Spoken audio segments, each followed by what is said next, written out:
to reach its goal, it's important that we spread the word. Now, how do we do that?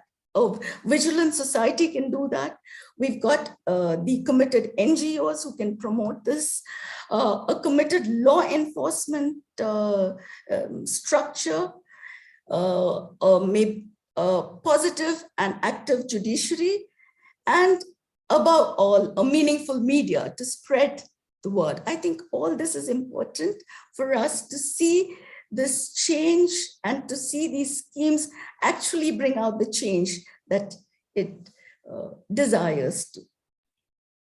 Ma'am rightly said that media, plays a big influence, and thanks for telling us all the schemes that are already in place by the government. So when we talk about the influence, my next question is related to that only. How much influence do you think that cinema, TV, or other forms of visual and print media are having on younger generation? And do you feel that it's more of a positive influence or a negative influence? And if it's negative, then what can we do to minimize it? I would like to say that we are all influenced by the society around us, aren't we? And in society, media does play an important role. Earlier, it was the traditional media, which is the print media, the cinema, television, and now you have social media, which is added to that space. You've got digital media. I would say that it does play a very important role in terms of giving information, keeping people well informed. Anything influence, we can take the positives out of what is happening around it, or if we choose to, we can be negatively influenced by it.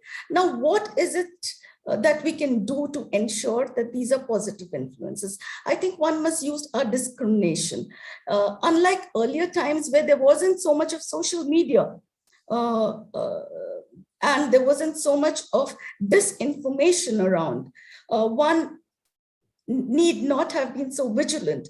But today, I think it's important for us to be vigilant. It's important for us to understand, to be discerning, and to understand what is news and what is views.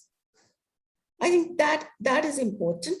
With regard to the impact that media has, from personal experience, I can tell you, it wasn't so much of this. With personal experience, I can tell you that very often a news item, it could be even a nondescript news item tucked away, probably 3 lines, it elicits so much of positive impact, which is unbelievable. For example, there was a small little news item which spoke about the hospital in Coimbatore struggling because it did not have enough of COVID related material to treat the patients. There was this middle-aged couple. They sold all their gold jewelry, got the money and gave it to the hospital. So you see, it depends on how you take it. The same news item could have triggered a series of abuses, saying the government is not doing this, this is not happening, that is not happening. So it is like, it's exactly true of what you see in life. You can look at your cup as half empty or half full. So I think I really believe that media does its duty of spreading information. It depends on the receiver to take the right information. With regard to cinema, I think India can boast of one of the largest cinema industries in the world. We've got cinema which has impacted lives positively. Let's look at that. Let's look at, you would see lately there has been a series of series of biopics, so to say. I think Mary Kom was not as much known as she was till her movie came in, and look at our medals tally in that segment in the Olympics now. So you see, it does have a positive impact. Mother India, when it was released, was iconic. because it stood for, it really crashed the stereotypical woman. So there have been movies that have done us good, movies that have had positive impact on society. Movies, what are movies? They are a reflection of what's happening in the society, isn't it? So I think it's up to us to take the positivity out of those. And I would like to add that it is also the responsibility of media, fraternity, so to say, to spread more good news, to spread hope, because that's something that I don't think it is right to take that away from people. So in times of gloom, let us spread those stories of hope. In fact, we, on our website, have started a section of good news. So these are stories of hope, stories of courage, stories of resilience, which I'm sure will impact people positively. So with regard to the negative impact, yes, there is. We've seen a lot of it happening, especially with the influx of social media. It's up to us to be discerning. And for that, one needs to have that sense of discrimination. One needs to have a very strong ethical value system. Thank you, ma'am. I would surely see what's the good news that you have on your website. And you rightly said we do need stories of hope in the time of, when there's sadness or something that we cannot bear.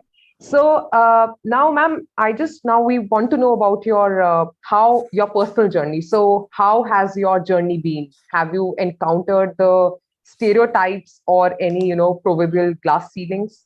Any challenges that you have personally faced in the journey of becoming CEO of an organization? And I would also add one more question. What is your message for today's youth, especially young girls?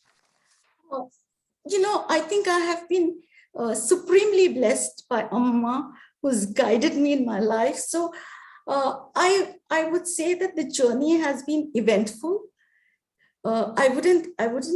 Eventful, challenging, but I wouldn't say hopeless. Yes, there have been challenges, but I have been able to overcome these challenges thanks to Amma's guidance, her grace. You see, media, especially this side of media, which is basically the administration and the operations, is certainly was rather a male-dominated segment. Initially, I strayed into media by chance, and I liked it, so I decided to make a career out of it.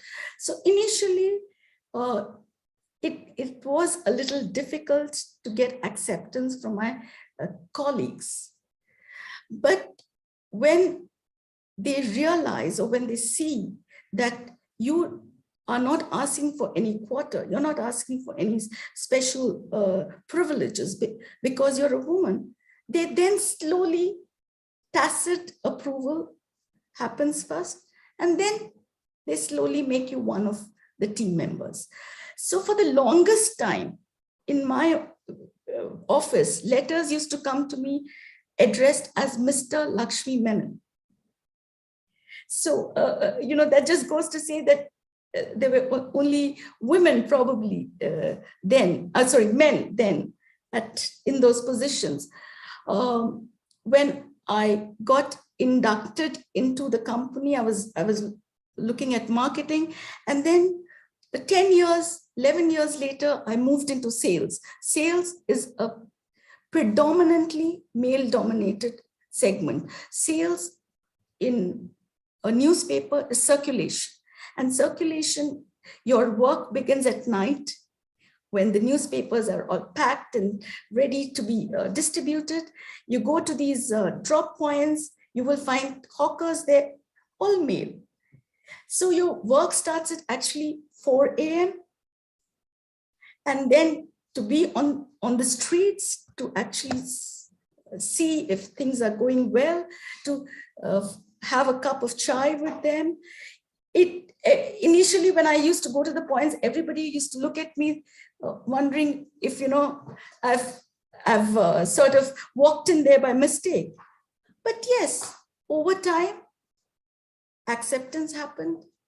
And I think once they realize that you mean business, you're not asking for any special privileges as being a woman, I think things are fine.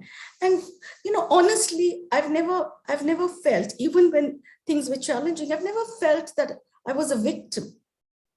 I just took it as a challenge, and it's up to us to overcome those challenges. We need to work hard, and we need to prove our mettle. So I think that's what happened. And today I'm happy to tell you in our organization, in the top management, 50% are women. So that is a great change that I have seen in my career. So in terms of, I was surprised in my journey. I was surprised when I was asked to head the sales, because that is a predominantly male oriented segment. So I had my reservations, whereas the company reposed faith in me. I was wondering whether I would be able to do it, whether I would be accepted, because that job demands that right from the editor to the last leg of this distribution chain, which is the hawker who delivers the copy to your house, you need to interface with all of them. So I had doubts in my mind whether the hawkers would accept it, but then it seemed like not so difficult, and it just happened. With Amma's grace, it happened quite seamlessly, so to say. So from then to now, there's a huge shift that I see. And as an organization, earlier on, I remember that sometimes when we had to recruit people, they would say that, let's not recruit her. She might get married in 2 years. Or then they would say that, if she's newly married, or she's going to have a baby, so she may not be able to work for a few months. That has changed. Today, we don't look at that. We look at what is one's capabilities, and it purely depends on what you bring on board. With regard to my message to youngsters, I would say that I would persuade them, urge them to follow their dreams. Follow their dreams while being rooted in values. I think that is very important. Practice value, persevere in virtue, become established in virtue, as Swami Vivekananda says. My message to young girls are that they should have a goal in their mind and work towards achieving that. While doing so, I would like them to remember that there are intrinsic qualities of a woman. Do not try to be like a man. Don't emulate to be like a man, because that means tacit approval of their superiority. Instead, I would urge them to celebrate differences. Let's celebrate the difference. As Amma says, the intrinsic qualities of a woman, like patience, resilience, forbearance, motherliness, are qualities men can cultivate, but they are inherent to a woman. Let's harness these inherent qualities and the energy that brings in, because then we will be inferior to none. So this is my message to the young girls. I would like to just add one point here, that while we are striving to do all of this, while we are striving to be economically independent, I think it is important for us to ensure that that does not lead to indifference to our families. Otherwise, the very development that we're striving for, the very empowerment that we're striving for will become skewed. So it's important for us to ensure that economic independence does not come at the cost of indifference to family and society. Ma'am, that's a really good message. And I really like the line that we should know how to celebrate the differences. That's actually very inspiring.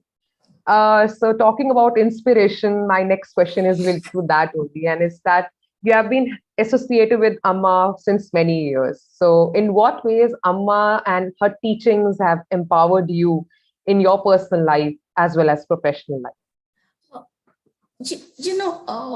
I met Amma uh, in 2000, and it was work that took me to Amma. Unfortunately, I did not have the urge earlier, and I regret, that is one of my regrets, if any, that I have in this life.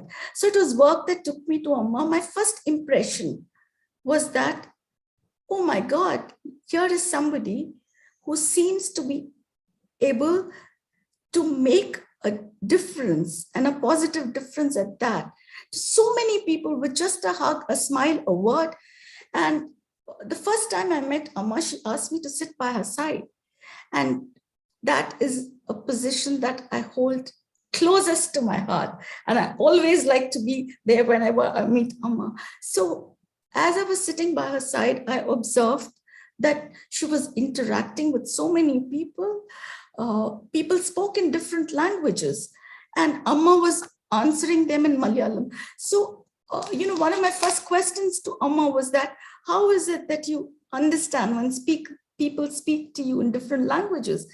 And Amma said, she, jokingly thumped on my back and said, I'm illiterate. I haven't even completed my school final, so to say, But then on a more serious note, she told me, I capture thoughts, and thoughts have no language. And that was exactly what I saw her do there. And she was able to connect with people. So I came away with this message, with this feeling that here is somebody truly special. So from there, the journey of Amma influencing me in my life started. It started without me even knowing about it. It was not that I consciously at that point tried to make changes, but there was something that Amma said which stuck in my mind. So it started with Amma. She speaks about Shraddha. She speaks about, having Shraddha in whatever you do. So I started practicing a bit of that. And then I found that, yes, as they say, God lies in the details, in the small things. I realized that to be true. And then slowly, as time went by, every single facet of my life got touched by Amma. The success is surely hers. The failures are my inability to receive that grace. So I have learned from Amma by observing her, by sitting by her side. Sometimes earlier I used to get 8 hours or 9 hours when Amma used to sit, come for darshan till she goes back. I would sit and occupy that space. It was like getting a crash course in management. It was like having, what is now popular, life coaches. So it's like getting a postgraduate degree in that 8 hours, because you see Amma dealing with a myriad of issues, complex architectural problems, medical issues, to, of course, personal life. So you see her dealing with all of that. And that is what I've learned. And that is what has helped me in my life.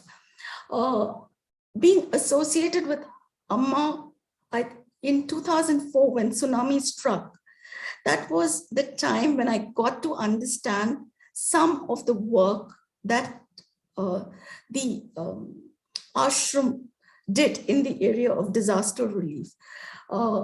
tsunami struck the Coromandel coast, and Nagapattinam and that area was completely devastated. It was almost underwater.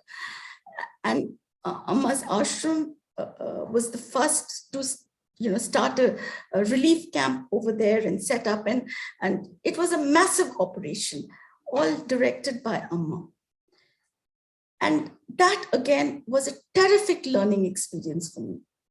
How in the face of adversity can one rise above it and touch lives positively.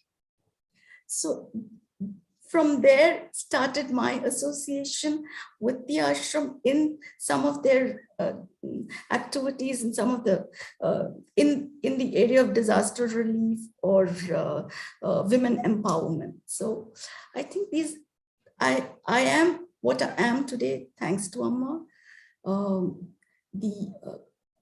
The qualities she's made me understand that as a woman, one has strength, one has inherent strength, and it is up to us to use that. So she's taught me all of that, and here I am today. I feel that as a woman, as a leadership role, it's important for us not to lose that quality of those intrinsic qualities of being a woman. That is only going to help us. That is only going to complement the work that we're doing. That is, again, what I've learned from you. Yeah, so just I want to know more about like what you said. And Amma also talks about that how the principle of motherhood is important aspect of women empowerment. So we want to hear what's your take on it, and what do you understand that principle of mother and women empowerment, how they are related to each other? I think motherhood is something that is beautiful. It transforms one.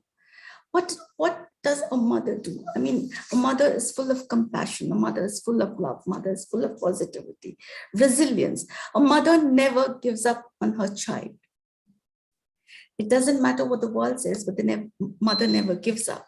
And I think motherhood is something that is so special because mother is the first teacher to a child. And if we as mothers are able to inculcate in our children the right value systems, lead by example, we have created a generation that will be rooted in values. So I think motherhood is a transformational process. With motherhood, it brings in tremendous energy. And when that energy is channelized towards bringing up your children, touching the society in a dharmic manner, in an ethical manner, I think we would be doing a great, what do you call, a great thing for the society, because I think that is what is the need of the hour. So motherhood also, I feel, is a process whereby you don't give up on somebody because they do have some negative tendencies. If your child has lied, you don't give up on him and say he or she is a liar. You educate them. You keep telling them that why it is important not to lie. Why is it important to be honest? So these are all values which, as a mother, one inculcates in one's children. And while doing so, it's important that you lead by example. So, I think, therefore, you ensure that you also live your life based on ethical values. Motherhood, as I said, brings about a tremendous change in one's life. You become a lot more adjusting. As a young mother, you have to keep late hours. Your child wakes up, but do you feel upset about it? No. The quality of being a nurturer, the quality to nurture or the joy to nurture is brought out through motherhood. And while it may start with nurturing one's child, then people around one, the society in general. So there you spread that positive impact. Thank you, ma'am. Rightly said. Ma'am, now we are having some live questions on our YouTube from our viewers. So Anjali from Haryana asked that which areas of profession do you think women today are doing well? And which areas do you think women can possibly do well in the future? And are there any areas which, in your opinion, are not good for women to work in? That's a fantastic question. I think today women have started doing well in most areas. Of course, in most of these so far, which what was considered to be traditional male bastions, women have entered in. And in the coming years, I think you will see a lot more women in those areas, especially, areas that I think women have really not barged in is in these startups. I think by nature, women are a little averse to risk taking. So maybe that could be one of the reasons, but you will see a lot more there in the coming years, I feel, because today, with the kind of sort of insurance cover that you have from various governmental agencies to promote a lot more women entrepreneurship, we will see women in that area.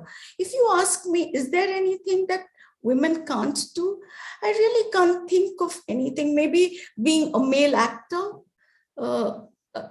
otherwise they are, if they set their mind to it, they can do. But I would think that it would be good for women to pursue those areas where their inherent strengths can be leveraged, rather than those areas where they do not have those inherent strengths. They have to cultivate it. For example, let us say, areas where you need a lot of hard labor. You need a lot of strength to do that. So maybe those areas, like somebody was telling me earlier, you had shovels to, remove mud and stuff, debris and things like that. Today you have those machines, but the machines can be operated by women. So yes, those are areas. I don't see women in plumbing and carpentry and a lot of that, but carpentry, if you notice, there have been efforts taken by various corporate organizations to promote women in those areas. So I think going forward, there will not be any really area that women cannot enter. There would be some that they wish they don't want to, because their strengths lie elsewhere.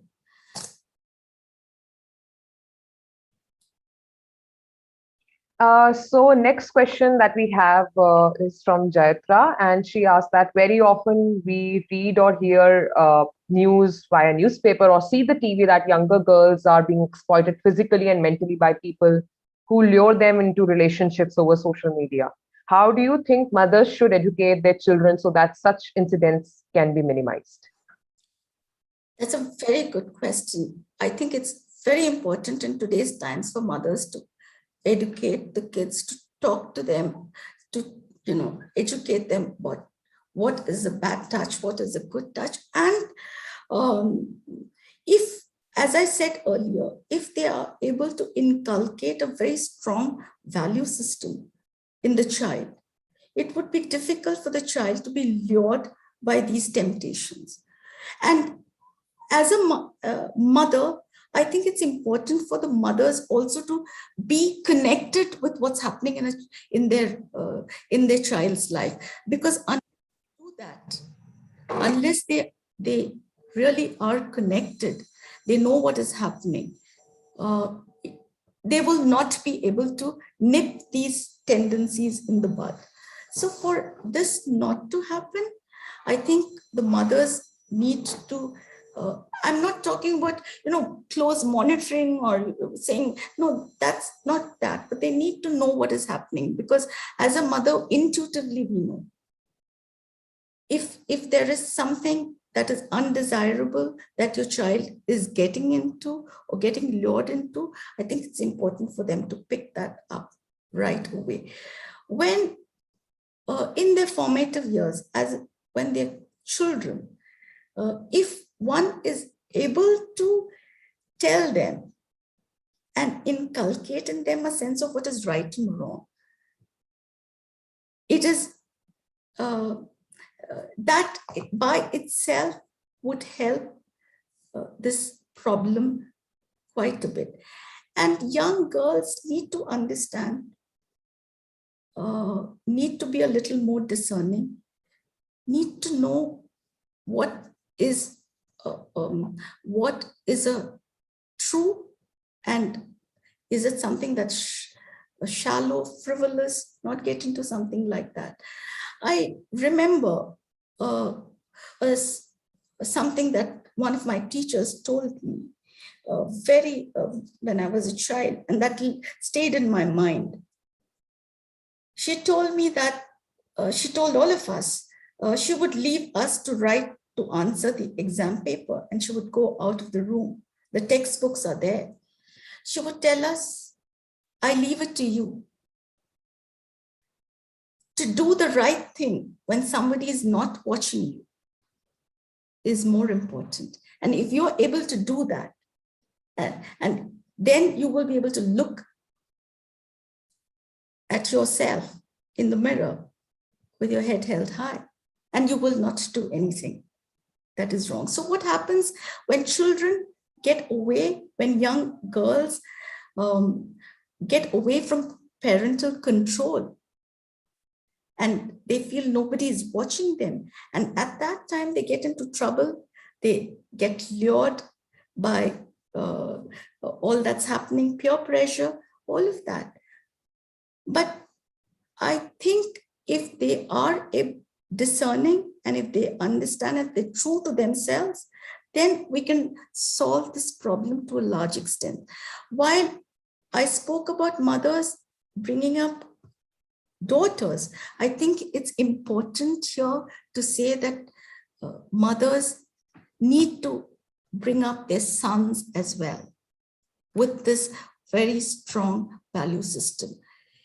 If they let the tendency in their son to treat a girl as an object, when they see that, if they do not correct that, then they're doing a great disservice to the society. So as a mother, you need to do both. You need to, and that can happen if you're connected to what's happening in your child's life, if you know what is happening in your child's life. So I think it is important for us, for our young girls, to use their discrimination, to know what is good for them. Because you see, today they're all educated. They have exposure, far more exposure than any of us had. So I think it would do them well if they used all that they have learned, if they keep that in mind and remember it, then probably a lot of this trouble will abate. Rightly said, ma'am. And it's really important, as you said, that it's really important to teach the boys as well, what are the differences and about this, the whole thing. So, ma'am, next question that we have is from Rashmi from Delhi. And she asks, what changes can be made in education system of Indian schools and colleges so that the topic of women empowerment comes to the mainstream rather than being just in the background? I think there have been a lot of changes that have been brought up about in the new education policy.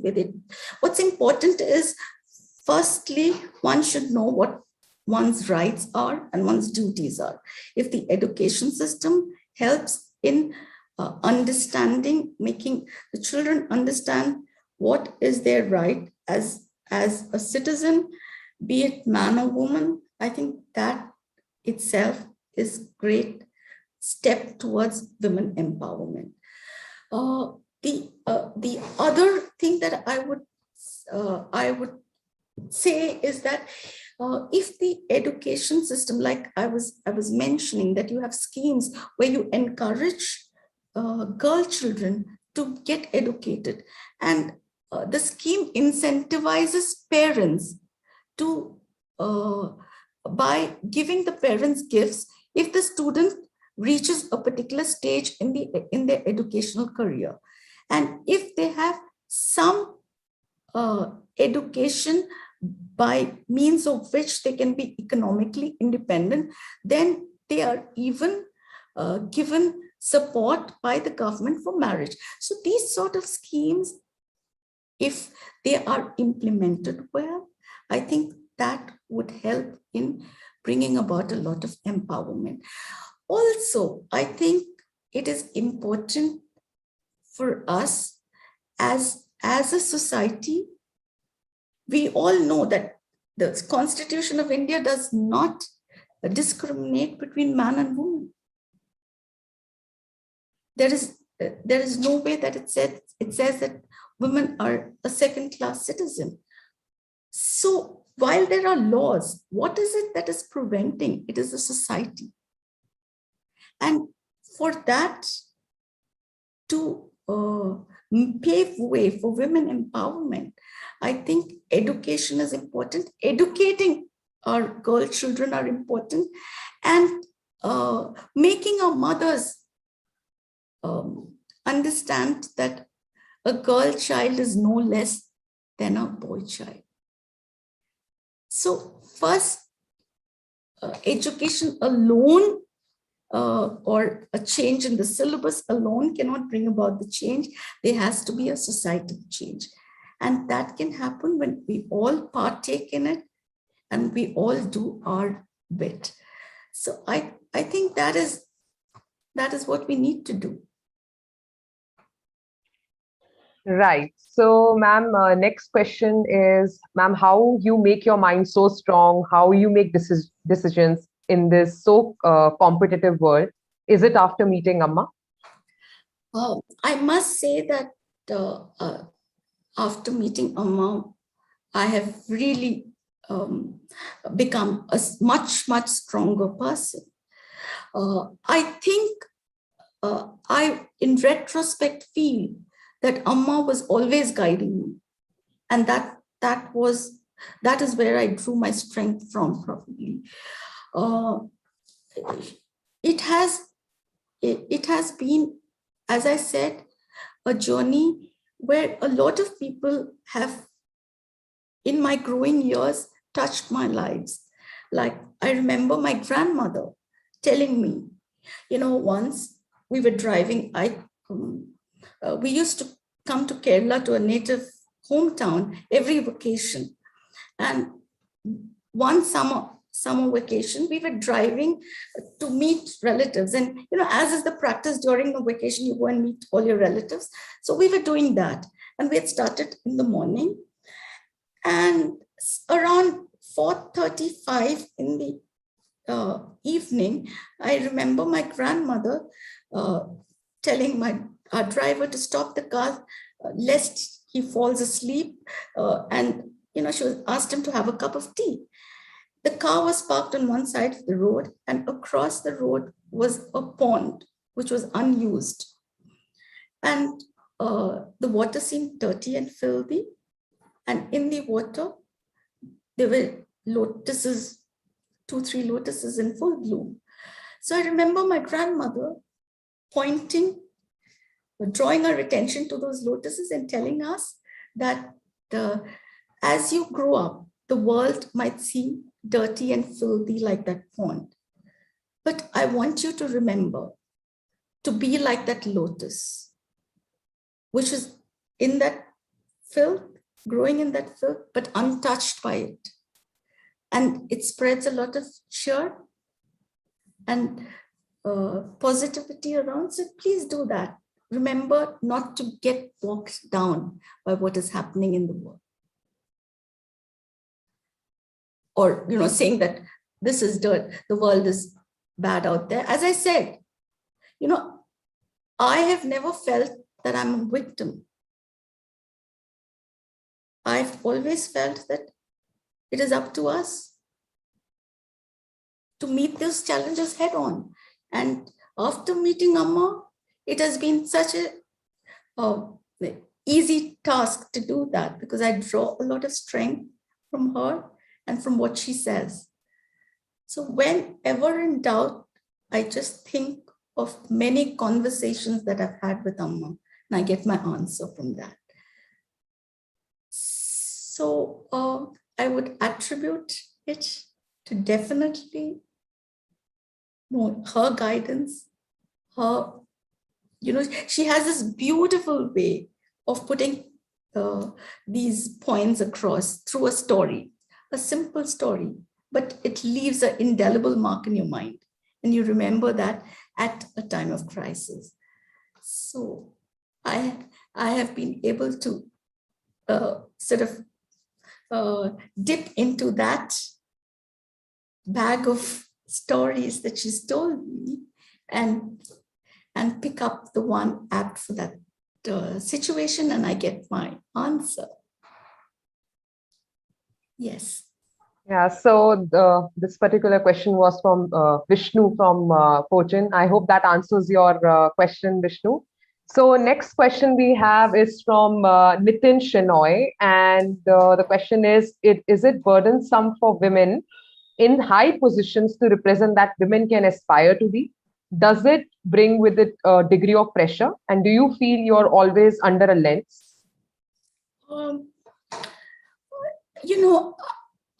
I think that yes, there is pressure, and the pressure, as I said initially, the pressure is twofold. One, there is pressure irrespective of whether you're a man or a woman. The pressure that you sometimes feel when you're a woman is that you have to keep proving yourself over and over again, or proving that you can do it as well as somebody else. And that somebody else, a man in that position. So I think, yes, there is that pressure, but I would like to look at it as the pressure for performance is always there. And that is there whether you're a man or a woman. And I can't say that, I'm unable to perform because, I do have this work at home, or I do have to do that, and therefore I can't do it. No, I've accepted to take on this responsibility. I jolly well do a good job. So I have to ensure that I juggle my time accordingly. If I take on a responsibility, I do that well. So the pressure for performance, I think, is there irrespective of being a man or a woman. When you're a woman, what happens is that there is more, people get more judgment. But I think if one were to develop that armor and not let that affect you, then I think you're fine. Because the minute you let somebody else's opinion about you or your work affect you adversely, then I think you've lost the battle. So if somebody says something, if there is merit in it, of course, we need to consider, we need to mend our ways. And it's a constant learning process. I mean, it's not that we're at the top of it all the time. But when we do not get things right, what is it that we've learned? I always tell my team, you're allowed to commit one murder. I mean, one grave mistake, let's say. But if you don't repeat that mistake. If you repeat that mistake, then you haven't learned anything. But that should not deter you from pushing your envelope. That should not deter you from taking on some other challenge. Go on to take that. We may have another setback there, but we learn from it. So I would say that any leadership position comes with its own share of pressure, and it is up to us to deal with that, and yes, and to get over it. We can use that pressure constructively. We can use that pressure to do things better, and that's what I would say one needs to do. Okay, so the next question is from Nishant Tomar from UP, and he asked that stereotypes about women professionals still exist, like not gelling with other women, or not handling emotions well. And what role do you think other women play to empower the life of a woman? Yeah, I think this is a very important thing, because you see, that's something that we do. I have noticed, and I've noticed that stems from a deep sense of insecurity. It stems from if the other person does a little better than me, would I lose? So there is a deep sense of insecurity that a lot of women have. So they try to pull down another woman. Here I'd like to tell you something that I remember Amma saying once. And this is also something that I again would say that my grandmother also had told me, during again one of our summer vacations, when one of my cousins asked my grandmother, now that a younger cousin has come along, would you love us less? So she took us to the well that we have, a huge well in our house, and it was a treat to be allowed to draw water from the well. So she took us and she asked us to draw water. So you have these step stones which mark the level of water. And she asked us, ever since you've come here, which was 1 month into our vacation, there has been lots of water that has been pulled out of the well, but has the water level decreased? So we said, my cousin said, no. So she said, it's like that. Remember that everybody has a space in this world. So once you're aware of that, once you're aware that you have your space, and your space that you have depends on the work that you do. It depends upon your performance. Then I think this insecurity to a large extent comes down. And if we're talking about women empowerment and we lay the blame squarely on men, then in a situation like this, that's not right. We as women need to empower other women wherever we can. Wherever we are, in whatever sphere that we are, let's do that.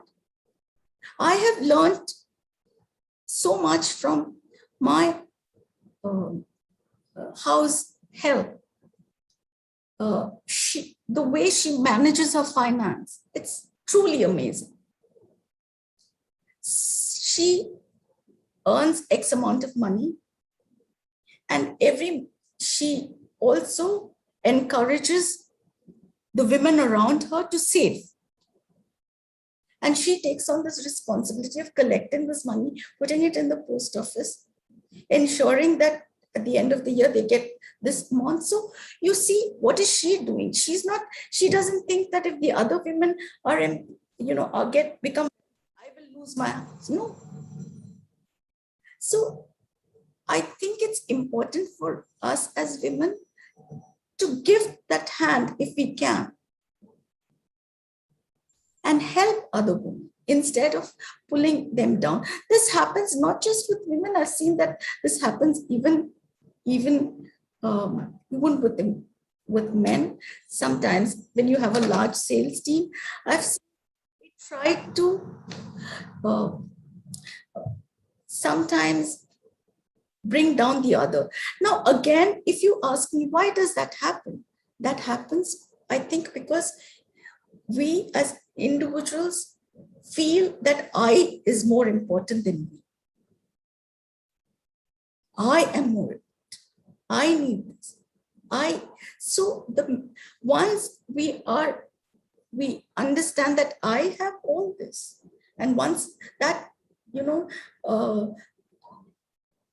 I'm not by having this, by taking what somebody else has, I'm not getting anything more. So when we convert that I, instead of being inward looking, when we start being outward looking and look at we and look at it as a team, see what is it that we can do? How do we help the team? I've achieved my target. Instead of creating obstacles and somebody else achieving their target, let me see how can we collaborate and achieve the target so that the team as a whole achieves its target. So if we are able to inculcate that spirit of togetherness, a sense of belonging to something that we are a part of and not the whole, I think then this kind of we will be able to overcome this to a large extent. And here again, another word that I would like to say is those in such cases when there are women who are in leadership position, if they can recognize that and do their bit in ensuring that there is fair play and everybody gets, nobody is given something that belongs to somebody else. When that is reiterated time and again, this will obey in a while. Yeah. Yeah, ma'am, rightly said. I think that instead of focusing on I, it should be we, and the teamwork is the best work. So, ma'am, there's another question from Rashmi from Chhattisgarh, and she asked that, especially in villages, it is found that it is not the men but the elderly women who sometimes create more hindrance in path of younger women who may be trying to go for higher education or better job opportunity. Do you think it's for a good reason that elderly women do this? If not, then how can younger women overcome this? Yes, I think that's a really great question. Now you see, it, as I said, we have to adapt to changing times. The elderly women are very protective of their flock, so they feel that if the woman goes out, now there are elderly women in villages who feel that if the girl child is educated, there will be nobody to marry her, because she may be far more educated, or she may get far more educated than the eligible boys in that community. So therefore they do not want to do that. It is only as a community, as a society, we keep reiterating this message to the elderly, and the younger women also have to give the assurance to the elderly that by getting educated, by becoming economically independent, we are not going to be indifferent to family. We're not going to be less of a woman and more of a man. We will continue to do, we can do both of it, so if they are able to, it has to be a two-way. There has to be a give and take, where there has to be some assurance that the elderly women are given. Now they're worried. Let me tell you a classic example. You see, I got married when I was very young, and I started studying after my marriage and after, I continued my studies after marriage. And then I was going in for my post-graduation after I had a baby, actually. And I remember I wanted to join JNU, so I had sat for the entrance exam. And I came back and I told my aunt, who was like a mother to me. For the longest time, I didn't know that she was not my real mom. I thought I had 3 mothers, and then everybody said it's weird. How can anybody have 3 mothers? So it was like that. So I told her, I've got a headache because, so she asked me why. I said, the person sitting in front of me for the exam was smoking away. So she said, oh yeah, I know, these days girls think it's a fad to smoke, and it's being cool. So I said, yeah, probably, but this was not a girl, this was a boy. So she said, what was the boy doing there? So I said, he had come for the entrance exam. You mean to say there are going to be boys also in your college? So I said, of course. It's a university. What are you talking about? Wait a minute. Now, I didn't know this. Let me ask your mother if that's okay with you. So you see, it exists. So, and then, of course, my mom said, come on,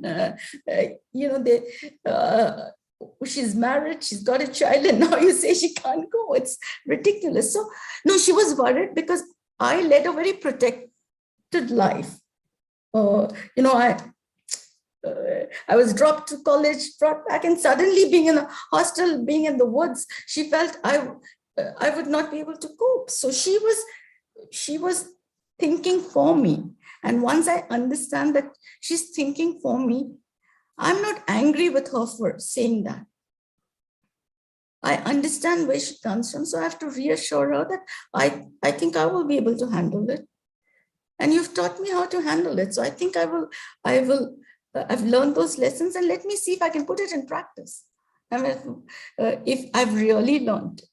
So that sort of assurance, if the youngsters also give the elderly, and the elderly also understand that it's the times are changing, and it's important for even girls to be educated, to be independent.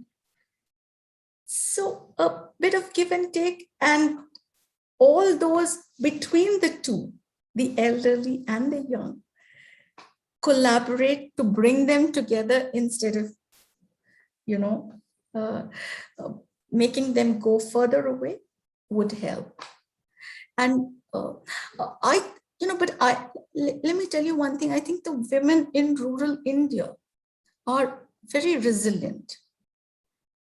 They are the really rocks of Gibraltar, so to say, of the families. They're able to withstand so many a storm. So I think if this communication happens, and it happens like this, we will be able to see them collaborating with the younger ones and ensuring that the younger ones are not discriminated and do not lead a life where of unequal opportunities, which probably they have left. Now, sometimes you will also find that some people, though they understand, it could be out of a cynicism, out of a sense of bitterness that I have not got it, now you should not get it. But that is far and few. Again, it requires work from both sides. Yeah, I think I think you rightly said that how this should be a give and take sort of thing. Adaptation is required as well as assurance is required. Yes. So I think that answers the question well. So the conversation is really good and it's so interesting, but in the interest of time, we'll be just taking one last question. So this is from Toshi Singh from Delhi, and she asked, what advice would you give to women who want to be leaders in their profession or area of work? And what do you think are the biggest challenges for next generation of female leaders? I think for women to be leaders, leadership roles start at home. So you see, you grow up watching your mother in a leadership role. You see your mother being a multitasker. You watch how she juggles all her roles so effortlessly. You see her being a giver. So that, I think, prepares you for leadership roles. That prepares you for ensuring that you get an equal opportunity to get into that role. I would think that being leaders, the most important thing that one, as a woman, is not to expect any sort of special privileges. On one hand, we want equal opportunities. And when given that opportunity, we don't need special status, do we? So I think that's the first lesson one needs to learn. And when in leadership roles, remember that I've seen most women in leadership roles, they do what one ought to do, no, rather than what one wants to do. That is where, again, sublimating the I to the we comes more naturally to a woman. And that is the essence of motherhood. So I think women are able to do that. If you ask me the challenges that women face, women leaders of tomorrow face, one of the challenge I would think is that they have had equal opportunities, but somewhere I sometimes feel that they try to be like a man. That takes away that X factor from your prowess of being a leader. So when you do that, in your mind, you're not a leader. You're following somebody. You're trying to be like somebody. No, there is no need to. You've had this generation has been lucky to have a lot more equal opportunities than the other generation. Let's go ahead and do that. Let me tell you here a story of an anecdote. This is, as I said, in 2004, when tsunami struck and Amma's Mutt was doing a lot of work in Nagapattinam area. With a desire to do some service, a few of us went there. And one of the tasks that was assigned to us is to go to a particular hamlet and sort of look at the extent of damage that has happened there and what is it that we should do, come up with our recommendations. So we went to this hamlet, and by the time that we returned, it was around 7:38 in the evening. And there was a little camp office in Karaikal, actually. So we went there and we were briefing, giving all the papers, all the information that we collected. And from the shadows emerged 3 women. So, we actually got a fright and we sort of moved back. So then one of the ladies introduced herself as Rasati. And Rasati in Tamil means empress or queen. In spirit, she was just that. What she told us, she said, I'm very sorry when you came to a village to take down details. Unfortunately, I was not there. When you came to a hamlet, sorry. I want to tell you what happened to us. I run a self-help group. And the tsunami brought about complete devastation. The self-help group used to make everything that is required, from uniforms to shoes to idli batter to you name it. They used to make everything themselves and they used to sell it. And they used to educate their children with it. They've built their homes with it. So she told me something. She said, So I said, oh, you've lost your home. We were taking down. She said, yes. She said, but I don't want you to give me home. I don't want you to give me food, clothing. Just help me get a bank loan. We will restart our business and we will build our homes. We will clothe ourselves and our children. We will educate them. We will feed them. Just help me get a bank loan. She, I think, is a true leader. When you're faced with so much adversity, you've lost everything that you've had. You've lost even your near loved ones. Even at that time, she has the conviction of faith that she can rebuild. She can rebuild her business. She has the capability to do that. That is true leadership to me. So to me, Rasati will always remain one of my inspirations, so to say. So I would like to tell the younger generation, believe in yourself. Believe that you can do it. And do not get, do not wither away under of the first failure that you face. Failures will happen, but learn from them. They are for a good. They are, that happens for better things for you to do. So remember that you have failed because you're going to succeed in a much bigger thing that you endeavor to do. So that, I think, would be my message to the young leaders. Yeah, I think, ma'am, I'm sure Rasati has become an inspiration for me also now on, and for our viewers too. And yes, failures are definitely a part, to succeed in your path.